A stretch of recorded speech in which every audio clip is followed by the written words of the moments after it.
Hello, it's Adil bringing you a review of the FTSE 100 from an intermarket analysis perspective. Okay, right. Basically, the only way I can explain the price action in the last 24 hours as totally and utterly bamboozled and confused and strange, illogical, irrational, inconsistent. I'm not sure if there's any other words that I can describe it as. That's why, obviously, from the outset of this video, it's basically a confusion. Now, the only way to sum today's price action really is April Fools, because the market makers certainly made a fool out of me, and I'm sure a lot of other individuals as well. That was stopped out overnight. We had a pivot low on the FTSE at around 6668, if I can recollect correctly, 6668, potentially even lower. We also had, and that's after having a move higher or thrust higher thereafter. So a very, very impressive sell-off overnight. Also with regards to the Nasdaq, we had a pivot low on the Nasdaq at around the 4278, and now we're currently trading in the 4320 region. So very interesting. Okay, so very, very interesting scenario. Okay, so that's basically the situation that we find ourselves in going into tomorrow. Okay, so it certainly needs to be respected, and obviously we'll see exactly what happens on tomorrow. But for now, let's try and decipher exactly what happened today. Overnight, we had some Japanese data. I'm not sure whether that triggered it or caused it.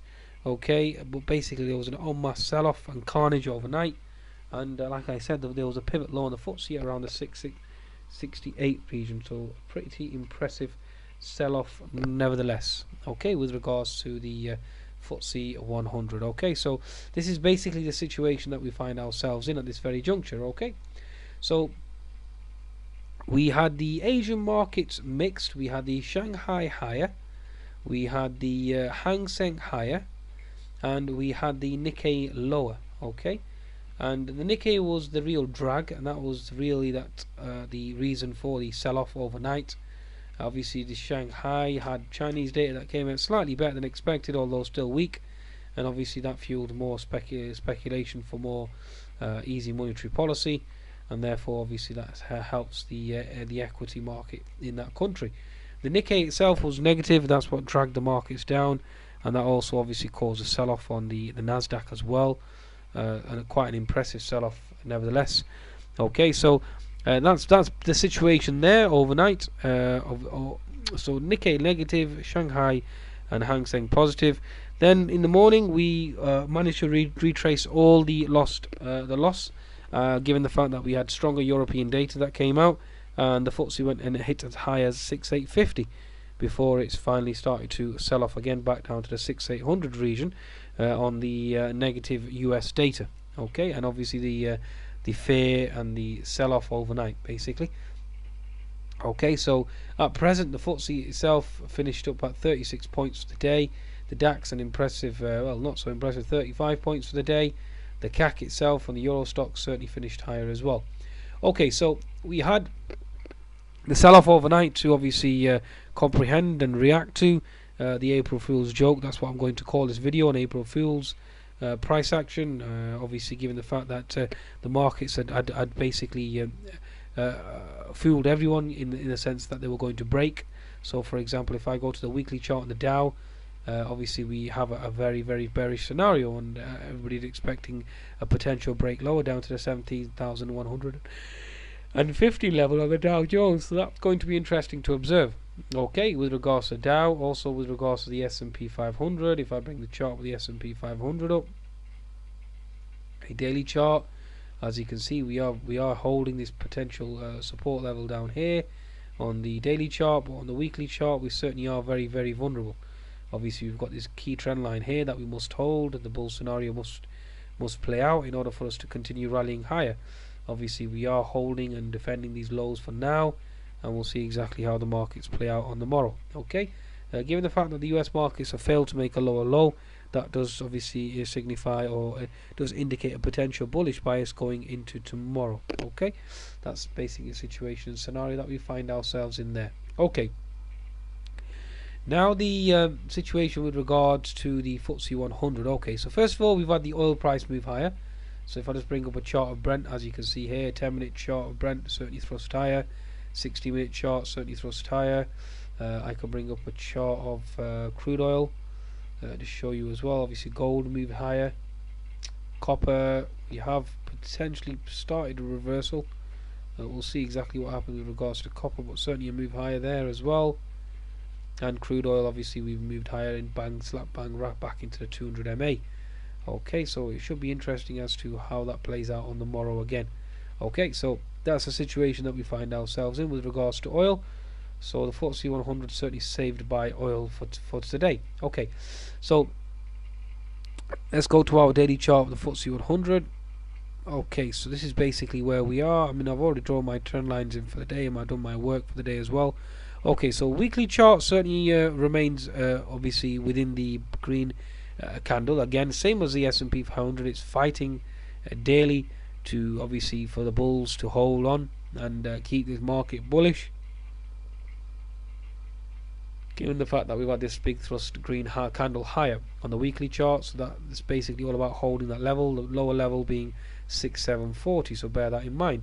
Given the fact that we were down below at 6660, 6670, 6680 overnight, you can understand as to why there was a panic sell-off overnight on the futures market, but yet the cash market reversed everything, and obviously the markets have finished up at 6810.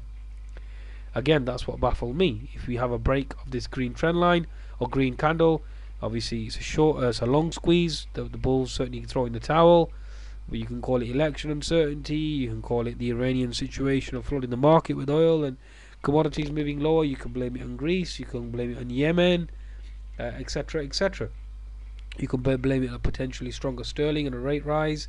I mean, any one of those fundamental factors could break the green candle on the FTSE 100, which is a weekly candle, which again, like I said, the bulls are holding on for now. Okay, same with the S&P 500, same with the Dow. Okay, so we'll see exactly how markets react. Okay, given the fact that the S&P 500, like I've explained, and the Dow have held the lows and not made a lower low, we have to respect that for now. And given the fact that oil prices have pushed higher, given the on the back of the news that obviously there's no real Iranian deal as of yet, and obviously the FTSE is certainly holding well for now. Okay, so daily chart still remains bearish, given the fact that it's a bear flag.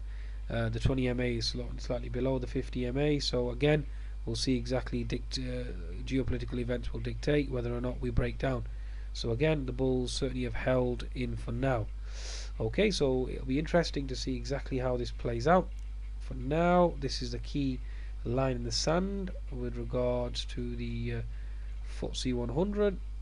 Okay, so we're holding this key level here, previous resistance equals support, horizontal support around the 6765, 6750 level, which I explained in my video yesterday that we would hold, and that's exactly what happened. Unfortunately, the flash crash overnight certainly threw me off, and as you can understand why, given the fact that the green candle has broken at 6670 region, and given the fact that US markets were crashing as well. The SPOOs or the S&P 500 certainly hit a low as well. I think they hit a low of 2030 or 2040, so everything was breaking down. It wasn't just the FTSE 100 on the back of Chinese news and Japanese news overnight, so a very strange night indeed.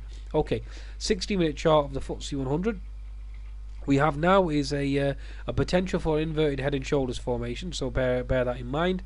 Your right shoulder is certainly in, provided we hold the 6800 level, then we should certainly move higher. The pivot, the head being 6760, the neckline being the 6870 region. So we're basically looking at a potential 70-point move higher. So you're looking at 6940, 6960, etc. So we'll see exactly how that transpires with regards to the FTSE 100. Again, I mean, I can draw in my horizontal support and resistance lines here. Obviously, again, it does converge with this resistance across here, which is 6960, 6980 region. So that should be very interesting as to how that plays out on the morrow. Again, it's all dependent up on the news flow with regards to fundamentals and obviously the technicals as well. Okay, so the FTSE 100 certainly holding this pivot low here at 6800. Certainly an argument here for a mini inverted head and shoulders formation. So you've got the left shoulder here, obviously the head potentially could go in here, thrust higher, then obviously move higher from here. So again, this is going to be interesting.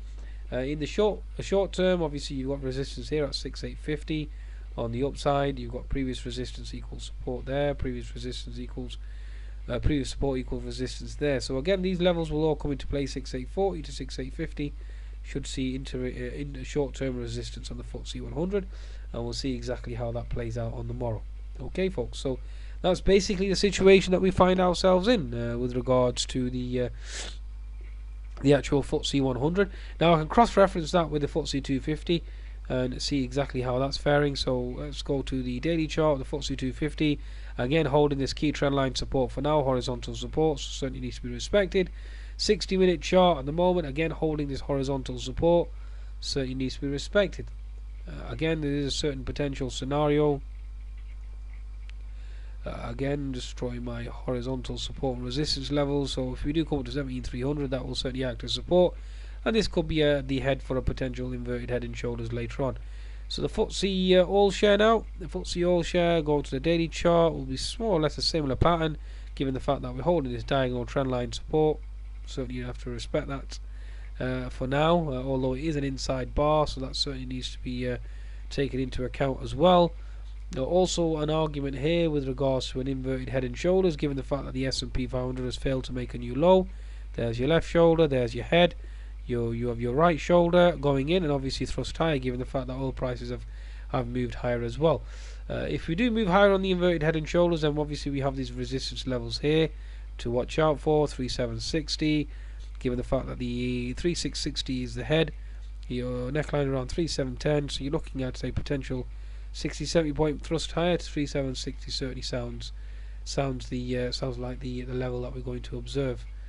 Okay, so no real trend line other than that. That's all we're looking for now. Okay, I mean, leave that for now. Okay, so that's basically the situation with regards to the FTSE all share. The AIM, again, just moseying along, no real signal or pattern there with regards to the FTSE 100. The volatility index, again, we are into horizontal resistance. We did put in a doji today, so given the fact that the S&P 500 hasn't propelled any lower and has held the lows, and the Nasdaq certainly seems to be bouncing as well back at the 4320 level, we'll see exactly how the markets digest that on the morrow. Okay, so that's the situation that we find ourselves in. My bias at this very moment in time with regards to FTSE 100, provided the Asian markets remain afloat and we don't get a flash crash overnight again like last night, okay, and there's no additional bearish news with regards to Greece or Yemen, etc., then the situation or scenario is for the FTSE 100 to certainly propel higher. Risk on, risk off, wax on, wax off. Goodbye now.